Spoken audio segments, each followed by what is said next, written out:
네, 여러분 반갑습니다. 오늘은 한국사 온라인 클래스의 세 번째 시간 여러분과 함께 수업을 오늘도 진행해 나가도록 하겠습니다. 우리가 학습지 5페이지에 국학의 설립까지 지난 시간에 살펴봤습니다. 이제 통일 후에 신라가 삼국을 통일한 이후에 신라의 체제 정비 과정, 신라의 발전 과정을 살펴봤는데 첫 번째 신문왕이라는 왕이 김음돌의 당 등을 비롯한 귀족 세력을 숙청하면서 진골 귀족들을 숙청하면서 왕권을 강화시켰고 중앙 정치기구로는 왕의 비서기관인 집사부를 중심으로 그리고 그 집사부의 장관을 뭐라 한다고 그랬죠? 그렇죠. 중시. 시중의 권한을 강화시키면서 더 나아가서 사정부라는 감찰기관의 기능 역시 강화시켜서 왕권을 강화시켜 나가는 이러한 모습들이 통일 이후에 신라에서는 나타났다. 그리고 육두품의 정치적인 역할이 커졌다. 왜냐하면 진골 귀족들이 숙청당한 자리를 누군가는 채워줘야만 했는데 정치적인 조언을 누구에게서 구했냐면 바로 이 육두품 출신들에게서 구했다라는 거죠. 육두품은 신라에 있는 독특한 신분 제도의 하나의 계급인데요. 그러니까 신라는 왕 밑에 왕 밑에 진골이라고 불리던 귀족 세력이 있고요. 이 밑에 육두품이라고 불리던 세력들이 있었어요. 그 밑에는 이제 뭐 5두품, 4두품 이렇게 가는 거고요. 3두품, 2두품, 1두품까지 있는데 보통 1두품, 2두품 정도는 이제 나중에 가면 거의 사라지다시피 합니다. 그래서 숫자가 낮을수록 신분이 낮은 거예요. 6도품은 진골 귀족으로 가기 전에 있는 신분 단계로서 이 사람들은 주로 이제 행정을 담당하는 관료라든지 아니면 종교에서 승려 같은 것들을 담당하던 사람들, 학자라든지 관료라든지 승려, 종교나 이런 학문, 더 나아가서 왕의 정치에 이제 행정적인 일을 해주는 관료였단 말이죠. 근데 이 사람들은요, 아무리 능력이 뛰어나도 타고난 혈통에 의해서 진골 귀족과 같은 등급의 자기를 가질 수가 없어요. 그래서 이들은 늘 신라의 골품 제도에 불만이 있을 수밖에 없었던 거죠. 근데 능력은 출중한 사람들이 많았어요. 능력은 출중하나 내 혈통이 진골 귀족이 아니어서 그 능력을 발휘할 기회조차 얻지 못했던 사람들이었던 거죠. 근데 왕권이 강화되면서 왕권을 견제하던 진골 세력들이 많이 숙청당하니까 왕은 정치적으로 자신을 뒷받침해줄 새로운 세력을 찾게 되고 그 새로운 세력으로 육두품들의 역할이 커지게 되었다는 것입니다. 자, 이 왕권을 강화한 신라의 통일 이후의 왕들은요, 계속해서 자신의 정책을 뒷받침해줄 왕권을 뒷받침해줄 만한 인재들을 양성하기 위한 교육기관을 설립하니 그게 바로 유학교육기관이었던 국학이라고 설명을 드렸습니다. 이 국학을 통해서 유교적인 소양, 유교에서 강조하는 두 가지가 뭐라고 그랬어요? 임금에게 충성하는 거, 또 부모에게 효도하는 거, 이것을 강조하는 유교를 소양을 쌓은 관리를 등용해서 자신의 왕권 강화의 수단으로 활용하고자 했다라는 거죠. 자, 이제 네 번째입니다. 토지제도와 수치. 여러분, 수치란 말은 세금을 걷는다라고 이해하시면 됩니다. 세금을 걷는 것.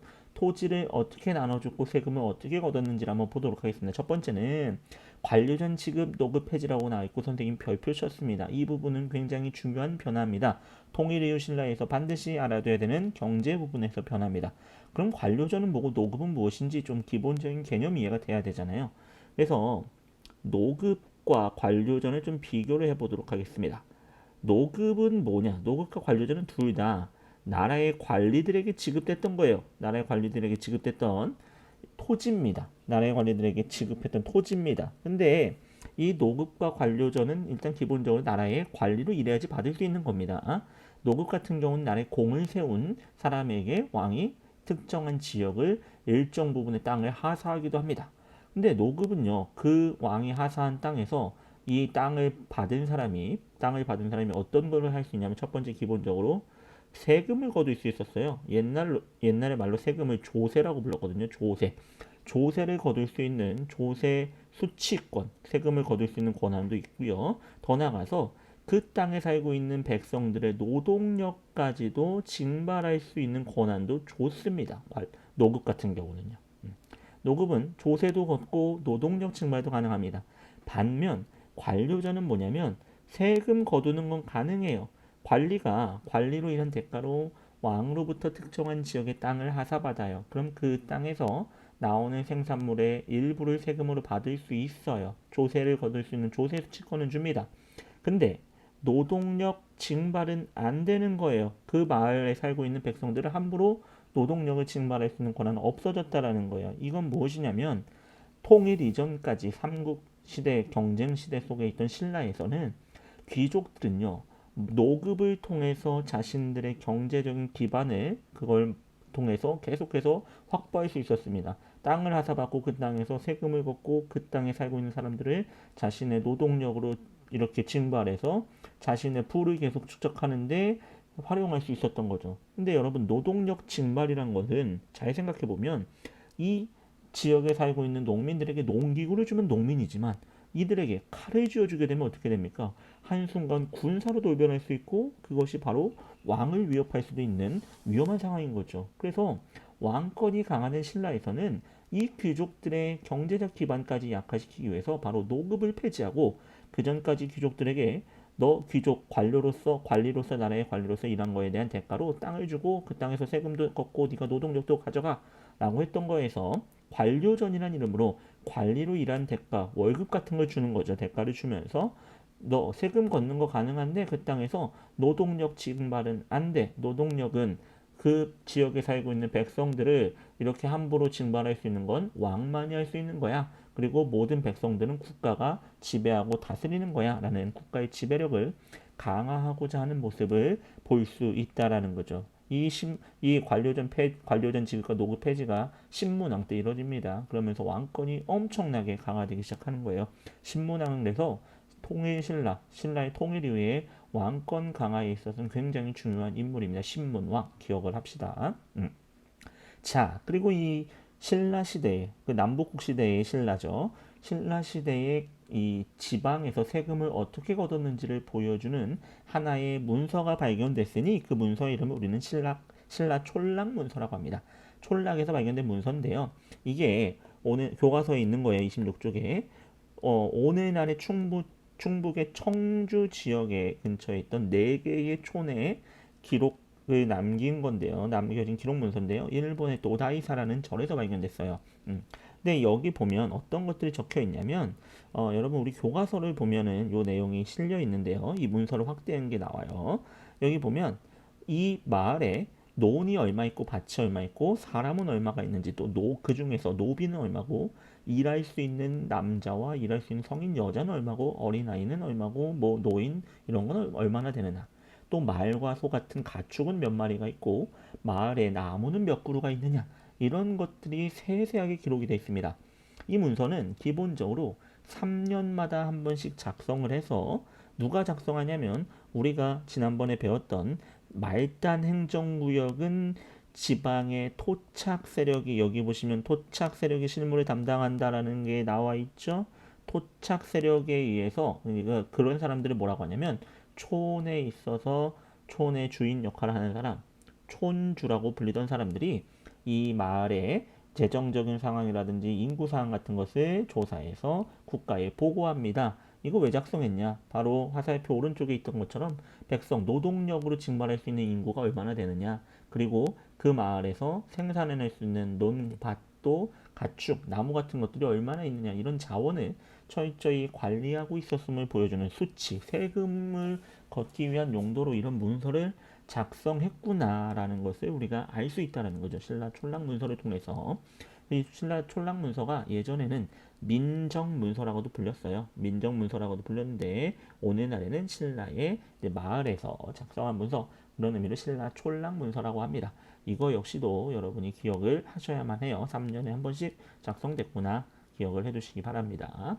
자, 그 다음으로 봐야 되는 건 이제 지방 통치 조직, 지방 조직의 정비입니다.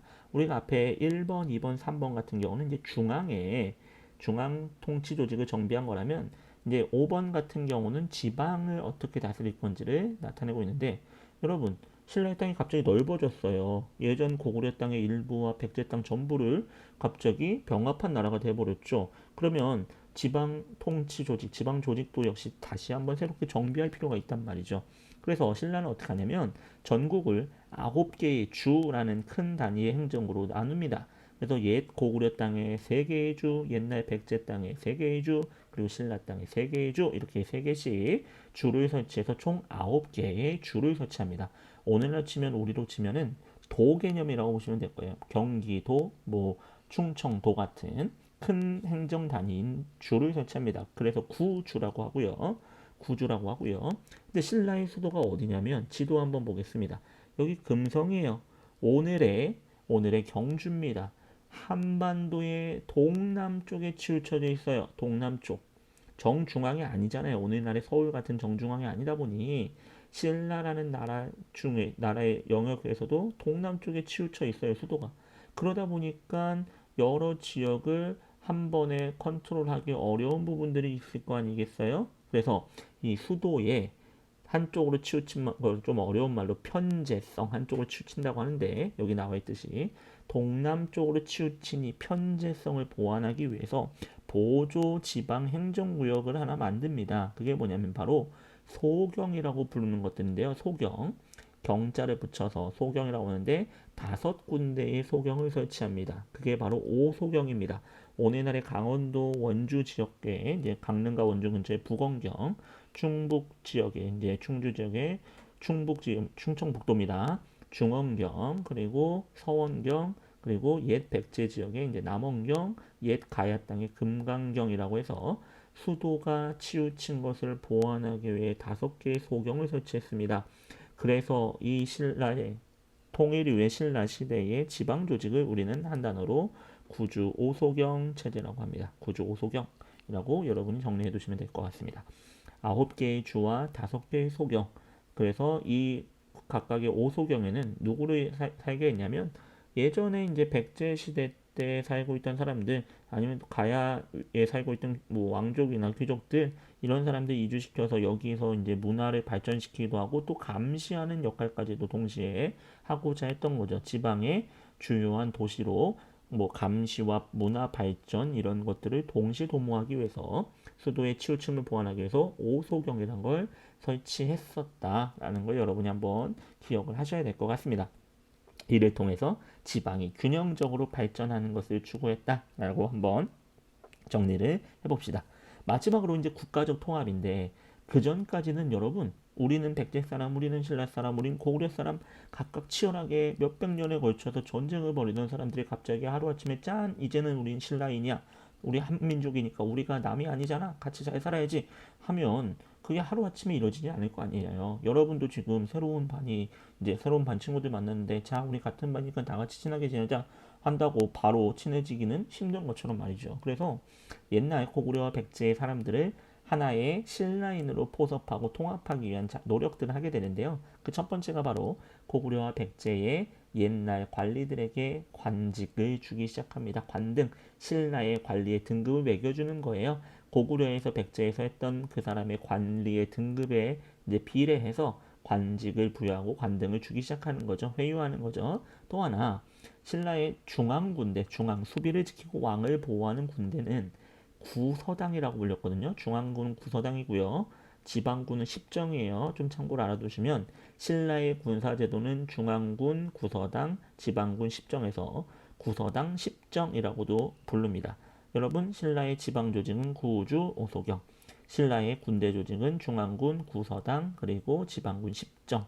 외우기 쉽죠? 앞에 구가 나오니까 왜 십정이냐면 아까 9개의 주로 전국을 나눴다면서요. 그래서 각각의 주마다 하나의 정이라고 불리는 군부대를 배치해요. 근데 이 경계 지역, 발해와 국경 지역에는 2개의 정을 배치하는 거예요. 그래서 10개의 정, 10정을 지방군으로 두고 있었습니다. 어쨌든 이 신라의 중앙군, 왕을 지키고 수도 금성을 지키는 굉장히 중요한 군대예요. 이 구서당의 이름은 서당이란 건 이제 옷깃 있잖아요. 옷 소매의 색깔을 다르게 해서 부대를 구분했다고 해요. 거기서 이제 뭐 나온 이름인데 그래서 9개의 부대가 편성이 돼 있었는데 이 중앙군에요. 옛날 고구려 사람, 옛날 백제 사람 그리고 심지어 말갈족들은 원래 유목민이었어요. 유목민. 이 지역에 살고 있던 유목민인데 이 사람들까지도 중앙군에 포함시켜서 편성을 했다라는 걸 통해서 신라가 고구려 백제 사람들과의 통합을 도모했음을 우리가 알 수 있다라는 거죠. 왜냐하면 중앙군에 옛날 고구려인 백제인들이 맘만 먹으면 군대 안에서 무기를 이용해서 뭐 반란을 일으킬 수도 있는 거고 어떠한 행동을 할지 알 수 없잖아요. 근데 우리는 이제 같은 한 핏줄 신라인이야 라는 인식을 심어주기 위해서 이러한 통합의 노력을 했다라는 거죠. 자, 그렇게 잘 나가던 전성기의 신라, 아주 태평성대로 누리던 신라가 신라 말이 되면서부터 차츰 변화를 겪게 되고 쇠퇴기를 겪게 됩니다. 그러니까 신라가 삼국 통일을 완수한 게 676년이에요. 근데 대략적으로 신라가 아주 강한 왕권을 잘 유지하고 나갔던 시기를 780년 정도까지 봐요. 한 100년 정도 전성기가 왔던 거예요. 그러다가 정치적인 변화가 생기는 게 바로 이 780년에 하나의 사건이 발생합니다. 일단 정치적으로 보면 여러분 29대 김춘추라는 인물이 왕이 됐어요. 그 사람을 우리는 무열왕이라고 부릅니다. 태종무열왕. 이 사람은 원래 왕족이 아닙니다. 왕가의 피가 흐르고 있어요. 이 할아버지가 왕이었었는데 폐위된 왕이에요. 폐위. 왕자리에서 쫓겨난 왕이었어요. 왕족이긴 하지만 할아버지 때 한번 폐위를 당한 폐위된 왕족이기 때문에 왕위 계승권이 직접적으로 있는 사람은 아니었단 말이죠. 김춘추는. 근데 신라의 왕위 계승에 아들로 이어지는 계승에 이제 아들이 없게 되는 거예요. 왕실에서. 그래서 여러분이 알고 있는 유명한 두 명의 여왕이 등장하잖아요. 선덕여왕 그리고 진덕여왕. 이 아들이 없었기 때문에 여성에게 왕위가 이어지다가 이 진덕여왕 때 가면은 그마저도 대가 끊기게 되는 겁니다. 그래서 어떡합니까? 진골 귀족들 중에서 왕을 선출해서 그렇게 왕이 됐던 사람이 29대 태종무열왕 김춘추였어요. 이 김춘추의 후손들이 이후로 쭉 왕의 자리를 계승하는데 그걸 뭐라고 하냐면 무열왕의 후손들, 무열왕계가 모든 왕위를 독점했다. 그러다 보니까 다른 왕족의 후손들도 왕이 되고 싶은데 불만이 생길 수밖에 없었죠. 특히나 29대 무열왕에서 36대 해공왕에 이르기까지 무려 한 8대에 걸쳐서 무열왕계가 왕위를 독점합니다. 그러니까 불만이 생긴 사람들이 생겨났다라는 거예요. 근데 이 36대 해공왕이요. 몇 살의 나이에 왕이 되냐면 믿어지실지 모르겠지만 8살의 어린 나이에 왕이 됩니다. 8살. 우리나라 지금 현재로 치면 초등학교 1학년짜리가 왕이 된 거예요. 이러니 뭐 정치에 대해서 알겠습니까? 그래서 이 해공왕 때에 진골 귀족들끼리 왕자리를 차지하기 위한 피 튀기는 전쟁들이 권력 다툼이 벌어지게 되고요. 해공왕은 사망하게 되고 37대 선덕왕이라는 왕이 즉위하게 됩니다. 이 사람은 원래 어떤 사람이었냐면 우리가 지난 시간에 설명하면서 이 집사부의 장관인 중시와 권력 관계가 늘 반비례로 가는 사람들이 하나 있다고 했으니 귀족의 대표인 상대등이라는 직위가 있다고 했어요. 바로 이 선덕왕 역시 상대등 출신인데요. 귀족 대표의 자리에 있다가 자기가 왕을 차지하게 됩니다. 그렇게 왕자리를 차지한 선덕왕 때부터요. 신라 멸망이 언제냐면 신라가 완전히 멸망한 건 사실 935년에 여러분이 잘 아는 고려를 세운 왕건한테 신라의 마지막 왕 경순왕이 항복하면서 나라의 역사가 끝나거든요. 이 멸망 직전 155년 동안, 그러니까 780년 동안, 약 155년 동안 20명의 왕이 왔다 갔다 계속해서 바뀝니다. 그럼 평균적으로 왕자리에 있었던 재위 기간이 몇 년이에요? 7년, 8년밖에 안 된다라는 거죠. 서로 죽고 죽이는 거예요. 권력의 최고의 자리에 올라가기 위해서 권력 다툼이 치열하게 벌어지니 여러분 이렇게 왕자리를 노리고 치열하게 권력 다툼이 벌어지니 정치가 제대로 돌아갈 리가 있겠습니까? 당연히 없죠. 그러니까 사회는 혼란을 맞이할 수밖에 없었고 왕권은 떨어질 대로 떨어지는 거예요. 오늘의 왕이었지만 내일은 죽음을 당할 있을지도 모르는 그런 상황이니 무슨 왕의 힘이 있겠습니까? 그러다 보니 상대 등을 거치고 왕이 되는 사람들이 점점 많아지다 보니 상대 등의 영향력이 점점 커져요. 그럼 보세요. 어제 수업 시간에 설명했듯이 상대 등의 정치적 위상이 커지면 이 집사부의 장관인 중시, 시중의 권한은 떨어질 수밖에 없는 거죠. 그래서 이 시기를요, 우리 뭐라고 하냐면 해공왕, 이제 무열왕에서부터 해공왕까지를 신라의 중간 시대라고 삼국사기라는 역사에서는 이렇게 표현합니다. 중대, 신라의 중대, 그리고 앞에를 이제 뭐 이제 고대라고 하는 거죠. 신라 고대 혁거세에서부터 해서 그리고 이제 마지막 이 37대 선덕왕부터를 우린 이렇게 부릅니다. 신라의 하대라고 부릅니다. 하대. 여기 고대가 아니라 상대예요. 상대, 중대, 하대입니다. 앞에 상대, 중대, 하대 지우고 다시 써드릴게요. 이거 모르셔도 괜찮아요. 삼국사기의 시기 구분인데 이건 뭐 모르셔도 여러분 상관없어요. 근데 이 중대가 신라의 최전성기였다. 통일 이후에 왕권도 강화되고 아주 잘 나가던 시기였는데 하대로 가면서 왕이 계속 바뀌고 이렇게 어지러운 상황이 전개됐다. 그러니까 중앙 정부가 지방을 통제 못하는 거죠. 중앙에서도 계속 왕 자리 놓고 싸우고 있는데 무슨 지방에 통제를 할 여력이 있겠습니까? 안 되죠. 그러니까 어떻게 되냐면 농민들은 들고 일어나는 거예요. 왜 그랬냐면 중앙정부의 통제는 안 되고 농민들한테 세금은 어떻게 걷어가냐면 지방에서 그 당시에 성장했던 사람들이 있어요. 나라가 중앙정부가 완전 개판이니까 지방에서 자기가 군인들을 모아서 세력을 키워서 스스로 성의 주인 또는 내가 장군이라고 부르면서 지방에서 세력을 키워가던 사람들을 뭐라고 하냐면 요 단어는 기억하셔야 됩니다. 호족이라고 불리던 사람들이 신라의 지방 곳곳에서 등장하기 시작합니다. 이 호족들, 지방에 있는 사람들이 지방 농민들한테 야, 이제 너 앞으로 나한테 세금 내 이러는 거예요. 내가 너 지켜줄게. 그럼 농민들은 그 사람한테 세금 내야 될 수밖에 없는 상황이니까 내요.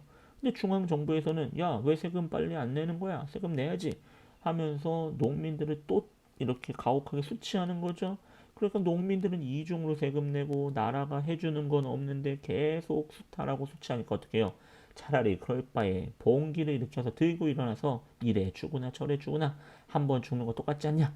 이런 마인드를 품게 됩니다. 그러면서 신라말 농민봉기가 전국 곳곳에서 일어나게 되는데요. 가장 대표적인 농민봉기가 바로 원종과 애노에 나뉩니다. 사람 이름이에요. 원종, 애노인데 이 사료를 한번 보고 가도록 하겠습니다. 원종과 애노에 대한 사료입니다. 원종 애노에 대한 사료 자료 2번입니다. 교과서 24쪽에 보시면 자료 2번입니다. 진성여왕 이제 신라에 또 세 명의 여왕이 있거든요. 아까 봤던 선덕 뭐 진덕여왕, 선덕여왕 그리고 진성여왕인데 이 진성여왕 때는 나라가 완전히 무너질 대로 무너진 상태예요. 889년 9세기 말입니다. 세금이 거치지 않아요. 여러 곳에서 그러니까 어떡합니까? 나라에서 왕이 사신을 보내서 세금 내라 백성들에게 보내 세금 내라고 하니까 곳곳에서 도적들이 막 일어났다. 야 세금 왜 자꾸 걷어가는 거야 하면서 불만이 터져 나왔다라는 거죠. 그 대표적인 게 바로 원종과 애노라는 두 사람이 이끈 농민봉기였고요. 이 외에도 뭐 붉은색 바지를 입은 도적들에서 붉을 적자의 바지 뭐또 바지 해서 적고 적이라고 불리는 바지 고자에다가 뭐 도적무리에서 다양한 농민 봉기들이 일어납니다. 여러분 그리고 아까도 설명드렸죠. 지방에서 이 호족들이 성장한다는 거죠. 자기가 성을 쌓고 축성이란 건 성을 쌓는 거예요. 축성을 쌓고 지방에서 행정적인 일도 자기가 하고 자기 밑에 막 신하들도 둡니다. 왕처럼 지방의 왕처럼 군림해요. 그리고 군사력을 통해서 힘을 키워가는 지방에서 중앙 정부가 통제하지 못할 만큼 성장하는 세력들이 나오는데 그 대표적인 인물이 바로 이제 밑에 나오는 이제 견훤이라든지 궁예 같은 사람들이 이제 대표적인 신라 말의 호족이에요. 그리고 이 견훤과 궁예처럼 호족들 중에는 세력을 키워서 결국에 신라에 대항하는 나라를 세우는 호족들도 등장하게 된다는 거죠. 자, 그런 와중에 육두품 출신들이 반신라와 신라에 반대하는 경향을 보였다라는 건 무엇이냐면 왕권이 강할 때는 육두품들이 왕의 정치적인 조언자로서 자신들의 영향력이 커졌어요. 근데 왕권이 바닥으로 내려가고 신라 하대에 이 특히나 왕위 쟁탈전이 벌어지던 신라 하대에 왕권이 추락하니까 어떻게 됩니까? 육두품 역시도 영향력이 줄어들게 됩니다. 이 높은 자리 나라의 중요한 이들은 이 진골 귀족들끼리 지네끼리 다 나눠서 해먹는 거예요. 그럼 육두품들은 결국에 신분적인 한계 때문에 또다시 할 일이 없어지는 거죠. 자기의 능력을 발휘할 기회 자체가 없는 거예요. 그러니까 어떡합니까? 신라 사회가 갖고 있는 이 근원적인 문제인 골품제 자체에 대한 비판 의식이 생겨납니다. 그리고 더 나아가서 이 육두품들은요. 신분적인 제약으로 높은 관리가 될 수 없으니까 주로 학문이나 종교 같은 분야에 깊이 파고들게 되거든요. 특히나 중국이나 이런 데 유학 가서 유교 사상을 받아들여서 유교적인 관점으로 이 신라 사회의 잘못된 모순점들을 비판하기 시작하고 개혁을 주장합니다. 근데 막 개혁을 주장하는데 이미 신라는 그 개혁을 받아들일 만한 상태가 아닐 정도로 맛이 갔던 거예요. 가장 대표적인 육두품 출신의 유학자가 몇 명 있으니 여러분이 한 번쯤은 들어보셨을 신라말 최고의 육두품 출신의 유학자로 알린 최치원 같은 사람은요. 중국에 가서 중국의 과거 시험을 합격하고 중국의 관리로 일하다가 신라에 돌아와서 신라 사회의 문제점들을 개혁할 것을 상소문을 통해 올리지만 이의 주장이 받아들여지지 않아요. 그러니까 어떡합니까? 최치원 같은 사람은 산속으로 들어가 버립니다. 근데 몇몇 육두품 출신의 사람들은요. 신라에 반대해서 신라를 무너뜨리는 데 앞장섭니다. 누구와 함께? 이 호족들과 함께요. 그래서 신라말 새로운 사회를 여는 세력은 누구냐면 이 지방에서 성장한 호족 세력과 거기에 육두품이 이제 새로운 사회를 여는 주요한 세력이 됐다라는 거 여러분 요거 한번 보셔야만 합니다. 신라를 끝내고 새로운 세상을 만들자 앞장섰던 두 세력이 바로 호족과 육두품이라는 거예요. 호족과 육두품. 이 사람들은 여러분이 한번 꼼꼼히 보실 필요가 있다라는 겁니다. 자, 이러한 상태에서 바로 이제 나라를 잃을 정도의 큰 규모의 세력을 이룬 사람이 바로 완산주, 지금의 이제 전라도 지역입니다. 전주 지역 근처에서 후백제를 견훤이라는 사람이 세웁니다. 900년이고요. 여러분이 한 번쯤은 뭐 CF나 이런 짤로 봤을 궁예라는 사람이 901년에 송악은 오늘날에 어디냐면 오늘날의 개성입니다. 개성. 예, 지금의 북한 땅 개성에서 후고구려라는 나라를 세우면서 보세요. 후라는 말은 뭐냐면 뒤이어서 세워진 백제나 고구려는 이미 멸망했어요. 200년 전에 멸망했어. 300년 전에 멸망했는데 그 백제 땅에서 옛 백제 땅에서 다시 백제를 일으켜서 신라에 복수하자. 고구려 땅에서 다시 고구려를 세워서 신라에 복수하자라는 세력들이 들고 일어나게 됐다라는 거죠. 그래서 다시 삼국으로 쪼개졌다. 그래서 우리가 이 시대를 뭐라고 하냐면 후삼국 시대. 삼국 시대에 뒤이어서 또 다른 삼국의 시대가 왔다. 우리는 후삼국 시대라고 부릅니다. 후삼국 시대 이후에 이 후삼국을 통일하게 되는 게 바로 고려라는 나라가 후삼국을 통일하게 됩니다. 왕건이라는 인물이 나올 거예요. 그건 이제 다음 시간쯤에 배우게 될 겁니다. 견훤과 궁예에 대한 얘기가 재밌는 게 많은데 요건 등교에서 좀 알려드릴게요. 견훤의 뭐 신화 중에 재밌는 거 되게 많아요. 막 어렸을 때 뭐 호랑이의 젖을 먹고 자랐다. 막 호랑이 기운이 넘쳐나는 사람이다. 뭐 이런 얘기도 있고요. 재밌는 것 좀 설명을 나중에 해드리도록 하겠습니다. 자, 이제 마지막으로 봐야 될 게 남쪽에 신라가 있었다면 그럼 북쪽에 있었던 발해는 어떤 나라였는지 우리가 볼 필요가 있다라는 거죠. 발해는 건국은 698년, 멸망은 926년. 신라와 비슷한 시기쯤에 멸망해요. 신라의 멸망은 아까 봤듯이 935년이거든요. 신라보다 약 10년 정도 앞서서 멸망하는데 발해는 누가 건국했냐면 고구려의 장군이었던 대조영이라는 사람이 고구려가 망한 다음에 고구려 사람들과 유목민이었던 말갈인들을 데리고 동모산이라는 곳에서 건국합니다. 동모산은 오늘날의 어디냐? 지금의 만주 지역에 있는 이 지역 동모산 근처에서 나라를 건국합니다. 그게 이제 발해의 시작입니다. 발해의 시작. 그래서 고구려 사람과 말갈 사람들에 의해서 건국된 나라가 두 개의 민족에 의해서 건국된 나라다. 이렇게 기억하시면 돼요. 물론 지배계층은 고구려 사람들이고 말갈 계층은 숫자는 더 많아요. 이 사람들이 더 다수의 사람들이었지만 지배 계층은 고구려인들, 피지배 계급은 말갈인이었다. 여러분 이해하시면 됩니다. 그래서 고구려를 계승했다라는 것을 표방하기 시작했던 나라가 발해입니다. 발해. 자, 발해에서 성장 과정에서 세 명의 왕들이 했던 일들은 좀 기억을 하실 필요가 있어요. 발해는 처음 건국 초부터 중국의 연호는 설명드렸죠? 중국의 연호를 쓰지 않고 자신들의 독자적인 연호를 쓰면서요. 발해의 왕을 황제라고 부를 정도로 중국과 대등한 국가다라는 자부심을 드러냅니다. 그래서 발해의 이제 성장 과정에 중요한 역할을 했던 세 명의 왕, 그 중에 첫 번째가 바로 무왕입니다. 무왕 이름부터 약간 싸움이 느껴지잖아요. 그래서 이 사람은요, 그 당시 중국의 나라가 당나라인데요, 당나라와 한판 붙습니다. 무력 대결을 펼쳐요. 어딜 공격하냐면 중국의 산동반도라는 곳을 공격하는데 산동반도 좀 지도로 통해서 어딘지 보여드리겠습니다. 산동반도가 어디냐면 요 튀어나온 반도인데 여기에요. 여기요, 여기. 요 지역이 산동반도입니다, 여러분. 산동반도. 요 지역에 원래 당나라의 수군에 이제 기지가 있었는데요. 이 무왕이요, 기습적으로 장문휴라는 장군을 보내서 먼저 선제 공격을 딱 해버립니다. 당나라가 깜짝 놀랐어요. 당나라는 발해에 비해서 국력이 훨씬 센 나라고 훨씬 큰 나라인데 저 발해가 먼저 기습을 할 줄이야. 깜짝 놀란 거죠. 그러면서 당나라를 막기 위해서 이 발해 위쪽에 있던 유목민 중에 하나였던 돌궐족과 또 일본과도 외교를 하면서 이제 신라와 당나라가 원래 얘네는 동맹국가잖아요. 나당 동맹국가잖아요. 신라와 당나라로부터 자신들이 위협받는 것들을 돌궐 일본과의 연맹을 통해서 극복하려고 하는 외교적인 노력을 했다라는 걸 한번 알 수 있고요. 그 다음 이제 문왕이에요. 문왕. 이 문왕은 약간 좀 문화적인 느낌이 강하잖아요. 그래서 당과 싸웠던 무왕과 다르게 친선 교류하고요. 당나라의 제도들을 많이 수용합니다. 특히나 삼성육부라는 중앙의 관리 운영 제도를 받아들이는데 여기 그림이 나와 있어요.